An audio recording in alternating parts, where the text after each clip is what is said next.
What's up, everybody? It's another Good Brothers Community Podcast right here at Church Hill Smoke Shop. It's late as night. We're still celebrating the Queen of the Hill. It's going to be a long, wholesome weekend. Very, very long. Wholesome is a word to say, isn't That's it? right. Wholesome. Okay. As always, I All got my right. right hand, got my right hand man, my partner in crime, Mr. Preston Powell the third, What's Mr. going P on, Powell man? to the third power, and the general head scout, Abraham Brownfield. What's going on, fella? Yes, sir. Good evening. As always, it's always good to have the head scout, you know, Appreciate it. spreading out his knowledge on everything. It's another good Friday night. Let everybody know what everybody's smoking. Actually, this today, I'm smoking one of my favorites, the Avo Synchro, distributed by Davidoff, Nicaraguan cigar. I think it's a Dominican binder.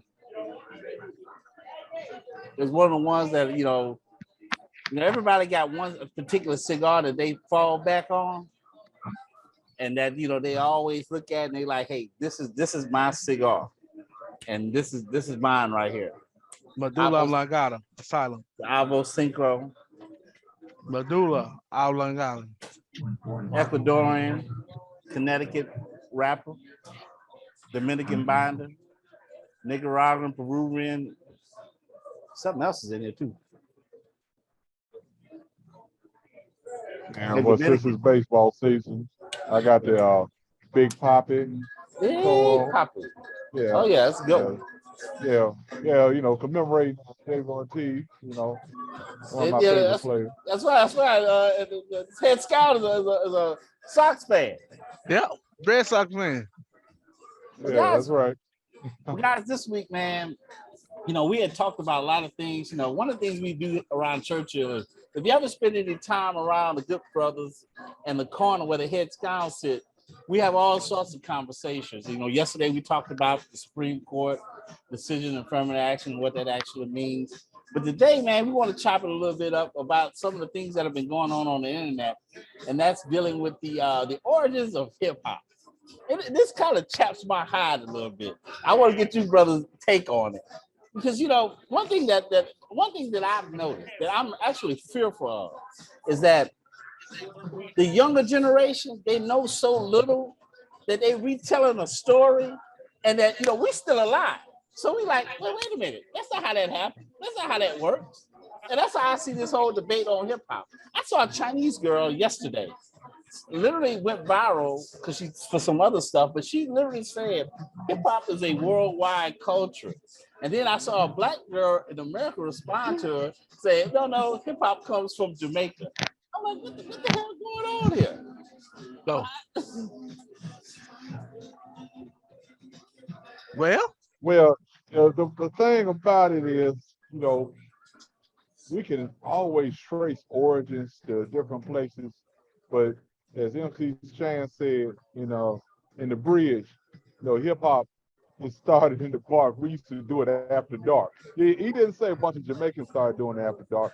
He said we, and we got to say, you know, Queens pretty much we would like to say originated what we know because hip hop did not really start until it started being reproduced. And the tradition of a Jamaican sound system, which probably translated to uh, the sound setups that were done in New York, pretty much what precipitated the movement. Right. Well, one things about it too is I take it as, when people say hip hop, I take it to the origin. Like, KRS-One did a nice little speech on that, and you can hear that here. Some MCs get their notoriety through battling, meaning that back in the days, we used to call it the dozens. Slaves were sold one by one unless there was a defect. Their leg was hurt, an arm was severed, mental issues, maybe sick. Those people were sold in a dozen.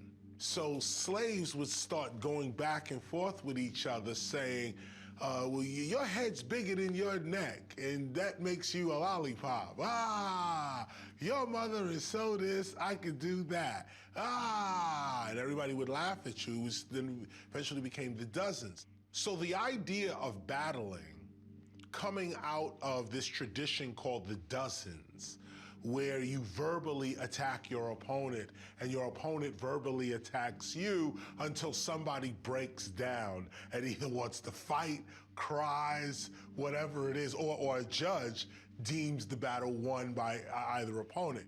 This trickles over into rapping.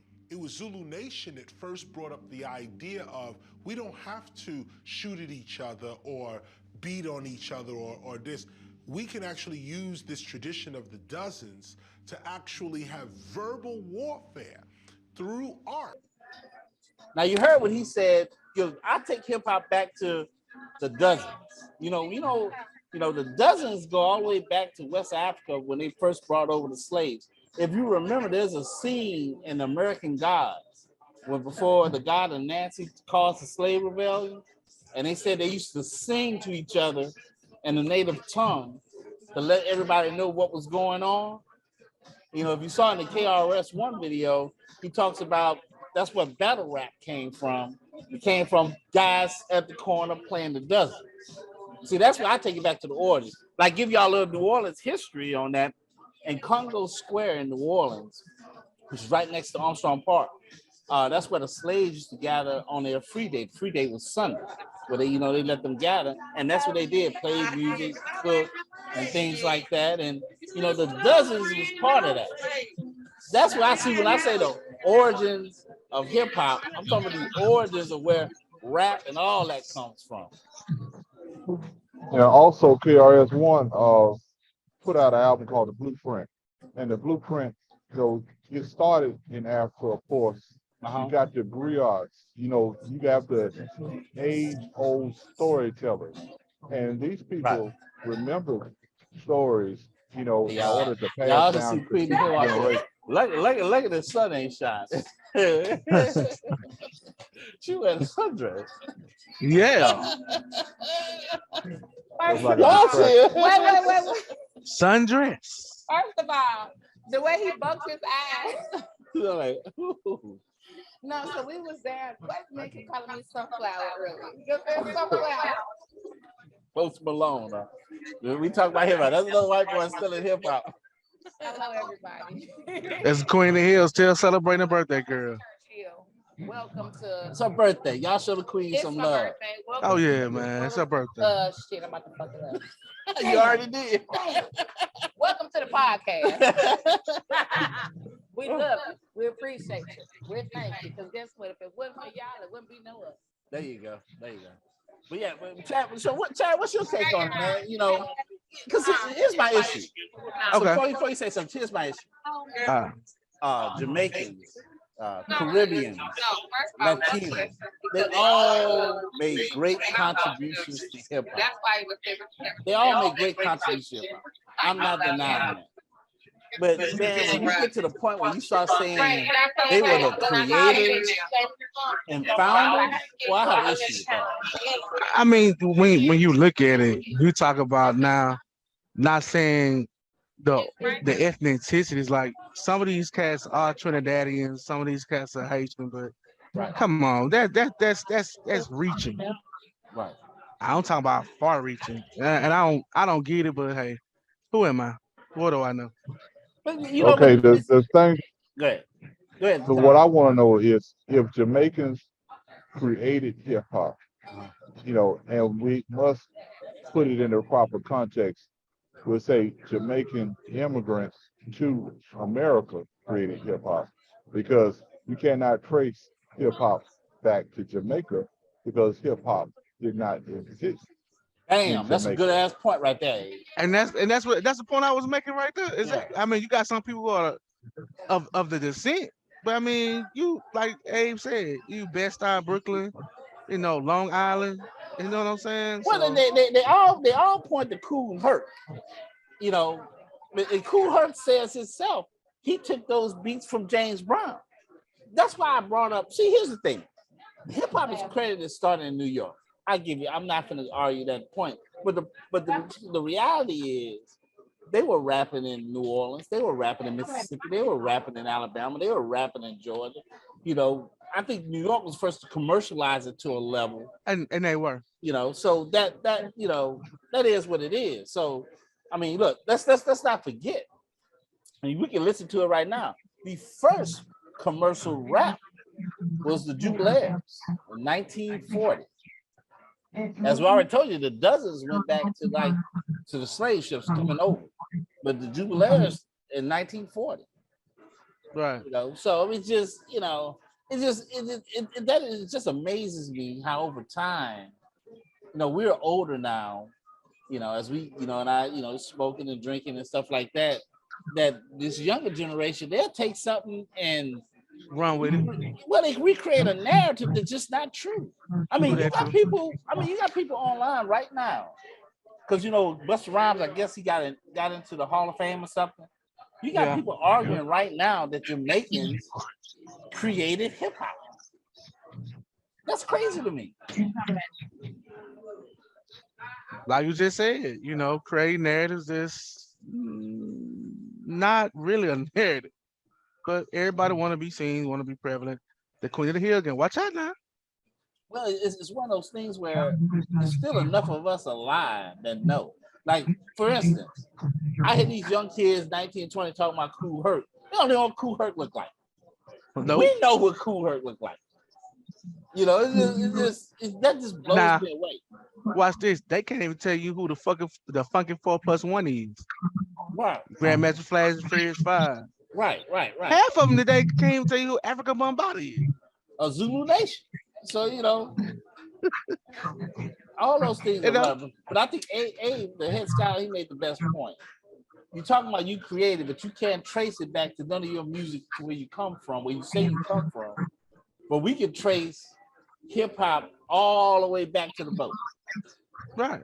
We can trace it back to the Jubilee. Well, after the foundation was laid, then Noah began to hew and build. The ringing of the hammer cried judgment, the hewing of the saw cried sin repent. The playing the dozens and on, But we also want to clarify, rapping existed prior to hip hop. Right. Rapping existed in America probably right around the end of slavery. It was propagated through minstrel shows and stuff like that. Then even there was some old jazz records around the Dixieland era which had rapping, and then later we had the Chitlin Circuit vaudeville acts that would have rapping. Some call it jive talk or whatever. But jive talk, right. Yeah, that's what it was, jive talk. No. See what you just said. But true hip hop, you have to combine all of the elements. Right. Just rapping is not, or MCing is just not it within itself. You gotta have the turntables, you gotta have the fashion, the breakdancing, the graffiti, all the other maloof that goes with it. And that did not exist except in America. And we cannot totally disregard other ethnicities' role in the creation of hip hop. Because breakdancing was not a primarily black thing. No, Latino. Latinos did a lot too. Yes. You had the Puerto Ricans who did a lot for breakdance. We look at the graffiti. Graffiti was a multi-ethnic thing. Sure was. And then you look at the different DJs. They came from all over. So if you're saying you're taking the tradition of toasting and MCing from Jamaica and all of a sudden became hip hop, no, it's just not true. But Jamaicans, Trinidadians, other Caribbean people have contributed greatly, but you just can't say that this one particular person or one particular group is what formed it. The funny thing is, go along with what you're saying, Abe, is, what I'm fearful of is, as we're going through this Asian Renaissance right now, You know, one of the things I've seen is, especially like in countries like South Korea, where hip hop has taken a hold, our cultures have taken a hold. But they're not. Some are not giving credit where that culture comes from. You know, and that bothers me because it'll get lost down the line. As our generation dies off, they'll create a new narrative. I'm gonna give y'all an example of what I'm talking about. Now, we all were alive when Jordan played, right? Right. We remember Scottie Pippen, right? You got kids today talk about Scottie Pippen like he was just as good as Jordan. No. See, we remember when Scottie Pippen couldn't beat out Brad Sellers. We remember when Scottie Pippen got punked out by the Detroit Pistons. The headache. Yeah, we remember. The headache. So we have a full view of everything. Did Scottie become one of the greatest players in the top 50 at that time? Yes. But we all know he became that type of player because he had a dude with him that was Michael Jordan. But today, he can make a silly statement like he made a couple of weeks ago, and you got young people believe it like, well, Jordan was a horrible player. He didn't win nothing till I got there. People ain't telling you that. Jordan only played, 2-3 years without Scottie Pippen? All those losses that they try to talk about Jordan about, Scottie was there. But at the same time, somebody said something. Yeah, Jordan lost 8 or 9 years, but did he really lose? Nah, they won. That's the point. Yeah, exactly. That's the point, though. Did he really lose? Those 8 or 9 years primed him up for his success. I mean, everybody got a journey. But here's the thing, Chad. Here's the thing that I'm talking about. When Scottie made that messed up video, because he was hurt, because I know his wife doing him bad. He hurt. But he's literally said in that video, where everybody knows Jordan didn't win till I got there. I'm like, what? Bro, you were there. You were there. But he can say that because majority of the young fans don't know. They believe that, well, Jordan didn't win the championship till Scottie got there. That's not true. Scottie was there. Scottie was taking them L's with Jordan. Right. Hell, he only taking successful. He only talking about when they became successful. Exactly. And you can't do that, man. You can't do that. See, that's my same fear taking it back to hip hop. My same fear is that as time goes on and Generation X dies off, they're gonna rewrite a new narrative. Because like the head Sky Abe said something perfect. He said, we never want to deny the Latinas and the Caribbeans and the Caribbeans, not Caribbeans, Caribbeans and the Jamaicans are great influences on hip hop. Great influences. I mean, they're part of that foundation. Right. They're not the creators. Because at the end of the day, the reality is they still guest in our house. True.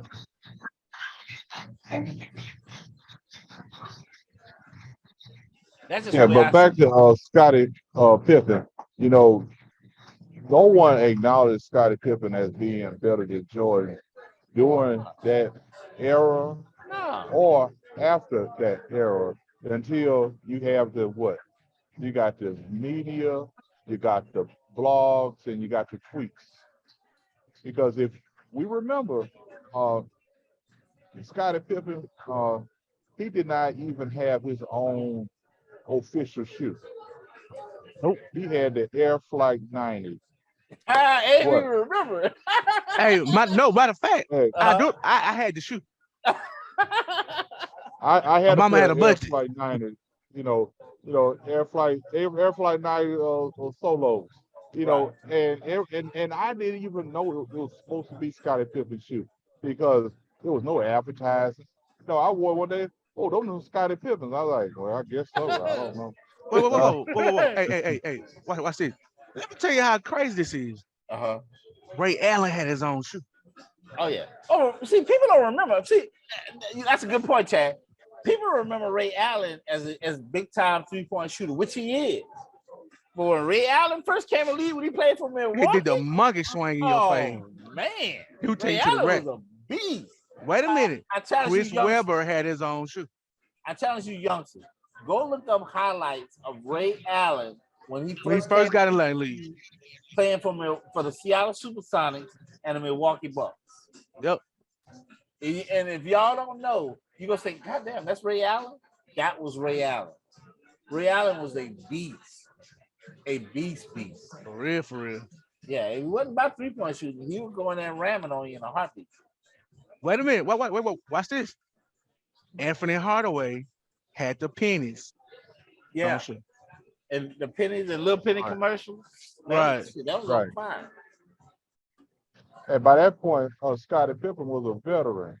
And you have new people coming into the game. They're getting shoes off rip. And where was Scottie?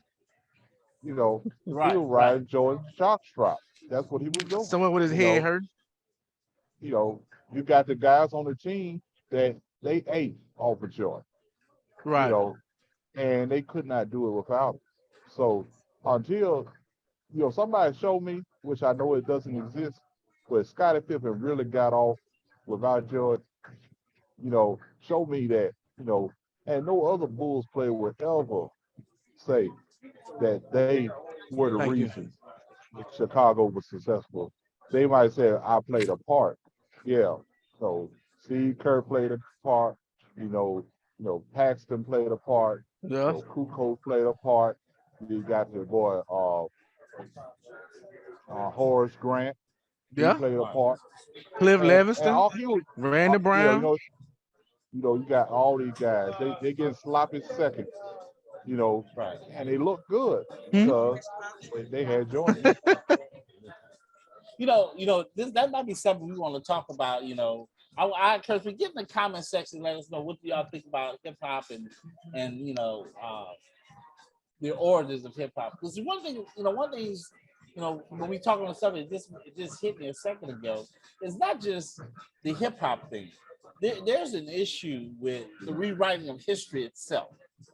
You know, because it's not you know, when I grew up, you know, growing up in New Orleans, my uncles, my dad, my mom, they told me about segregation because they lived it. You know, they talked about those things and passed those things to me. Now, of course, you know, I ended up going to desegregated school, and then not only that, I went to a PWI when I got out of high school. So I was always involved in a diverse culture. I mean, my high school was like 45% white, 35% Spanish, 25% black, you know, and then the rest was everything else, about 10% Asian, Indian, and all that. So I had a very diverse growing up, but I still got that foundation of what it was to be black in America and the things that went on. I'm afraid that now history is being rewritten, as you saw with the Supreme Court with the decision of Affirmative action. Right. You know, let's touch on that a little bit. Since you two guys are educated and have an education background, what did y'all think about the Supreme Court ruling? Go ahead, Abe. Let's go first. Okay, I guess we'll talk about the affirmative action.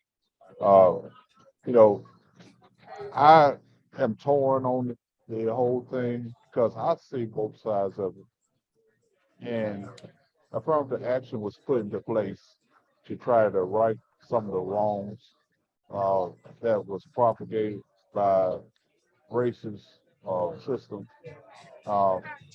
Give opportunity to those who otherwise would not get opportunity, because if a person was black and they were known to be black, their applications would be denied at most of these institutions. And even when they so-called desegregated the colleges, the blacks still did not get fair shake. You know, in these big university systems. You know, but the thing about it, it's not a black and white issue. Right. You talk about underrepresented minorities in higher education. And you have to talk about the Asian Americans, the Latino Americans, the indigenous people, who also they suffer some of the same fate. Um, and what we're dealing with is an angry white populace who really feels that something was stolen from them. And the last 8 years or so, it's gotten worse. And they want to reclaim what they consider their country, which of course we know they stole it. And you know, I don't see where they think that taking away opportunity from a red-blooded American, uh, so they can continue to be privileged, is a great benefit to this country. Look, before Chad speak, the reality is, to go along with what you said, Abe, black people haven't really benefited when it comes to admissions and that level. We haven't benefited from affirmative action the most. Most of this white women. They benefited from affirmative action way more than we do. The affirmative action opened the doors for those white women after their suffrage movement to move out of the household. They have reaped way more benefits to affirmative action than African Americans have. But Chad, I'll let you go as another. No, it's all good. I'm gonna piggyback on A for a second. The one thing that people don't understand, from year to year, schools will change the metric according to the populace that is needed for the institution to so-called satisfy their diversity culture. So one year, from year to year, this year it might be this culture or ethnicity, this year it might be this or that or the third. Good point. But on top of that it's amazing to me that the so-called society or individuals who feel they are losing control would want to change this narrative, because here's the thing: you're upset because you feel like you're losing power, a power that you're entitled to. And I say it, white power, white supremacy, meaning that the power to reign over a certain group of people or all people. And I thought it was the land of opportunity, but what it is, it's the land of opportunists. That means they're gonna do everything they gotta do. They're gonna do whatever they gotta do to take the opportunity to stay in control. And that's what's happening now. The power structure is diminishing, and they're trying to recreate that power structure by systemic racism and discrimination. Hey, you gave me and you were talking about this yesterday. You gave the percentages of Harvard. What, it was like 30-something, 39% white and like 27% Asian, something like that. Yeah, I said that. And we look at Harvard, and Harvard is a school that the majority of the students are of different ethnicities other than Caucasian. Right. And this was in 2020, the fall admissions. And if you look at the latest admissions, I believe 29.6% of the accepted applicants were of Asian descent. And if you look at the test scores of similar students, and because, like Chad said, they're trying to fit a diversity quotient, that means they have to admit more, to get the numbers. So they're given an advantage. It's because they want to keep their numbers at a steady level, so that they can fulfill their vision and their mission. But that's the crazy part about it, because the reality is, even with this ruler, Harvard ain't finna take more Asians. They're gonna keep that percentage right where you said it's at. They're not gonna let it go too far. because of the legacies. They're not going to let it go too far. And that's the problem. And see, the legacies within themselves is the problem because they're squeezing out people who have no history with the university. Yes. You know, so if you're white and you do not have previous ancestors who attended the school, your chances get less and less by the year to get in. You know, And so watch this. it's like, so Go ahead, Abe. so Go ahead. so is the problem affirmative action or is the problem the legacy? Because you only have so many slots. Right. You know, So what? open up all the slots and everybody who qualifies, let them in. Right. That's And it. then to piggyback on that is that's the primary issue. The Yep. narrative now is the new legacies that's being created and it ain't by them. Yeah. Yeah. It's by minorities and people of color. Exactly. And, Look, and even to the Asians and things like that. So here's the issue with that. Yes, they have all the SAT scores, but a lot of those individuals lack the innate qualities, meaning that they don't know how to interact with people. And that's a big one. You and know that's what I'm part of the saying? process. Exactly. That's part of the learning continuum is learning how to interact or have those interpersonal skills as well as those intrapersonal skills as well. But guys, man, look, that's been on point. We gotta continue this discussion, and maybe we do a roundtable one day and get some more people involved in this discussion about, not just affirmative action, but just the idea of history. Because I know head Sky mentioned to me one day we talk about Afrofuturism. That I think that plays into this a little bit as far as where we go from here, as far as history is concerned. But let everybody sign off. But in the comment section, y'all get down there and start the discussion, not only on the origins of hip hop, but also with affirmative action. And where are we going? Where will we be 25 years from now as Gen X dies off? Will history be rewritten to whoever can put it out there on the internet and get it out there to the most people? Will that become the new history? Well, as always, guys, hey, we appreciate you all. Remember to hit the like, share, subscribe button. And remember, like Preston said, leave your comments down below. If you're around, come see us at Churchill Smoke Shop. It's latest night on the hill. We're still celebrating the Queen of Hills, our birthday weekend. And hey, man, we salute you. Yeah, they're gonna wild out. As always, man, it's a pleasure with the brothers for the Good Brothers Committee. Head Scout, Abraham Brumfield. You can hear him starting to get rotted right now. It's always a pleasure. There she go. Birthday girl. That right. And her sundry. Hey, we love her to death, though.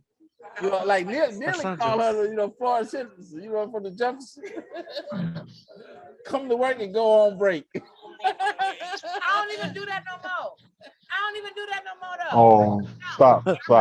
Right. Stop it. Right. Hey, It's getting Stop cloudy it. outside. It's getting real Hey. cloudy. I just be on Look, break the whole this is night. going on the internet. I We be on will break the whole pull this night. up It's for different. future References. reference. Okay? All right. Man, brothers, as always, it's a pleasure to have a discussion over a nice Avo Secret, my favorite. Hey, Cocktail. Maduro. You got the Head Scout, Chad Ford. Until next time, people, as always, man, we appreciate you all. Please continue to support. Again, hit the like, subscribe, and share button. And until next time, on behalf of the Good Buzz Committee podcast, we thank you. Yeah. Right.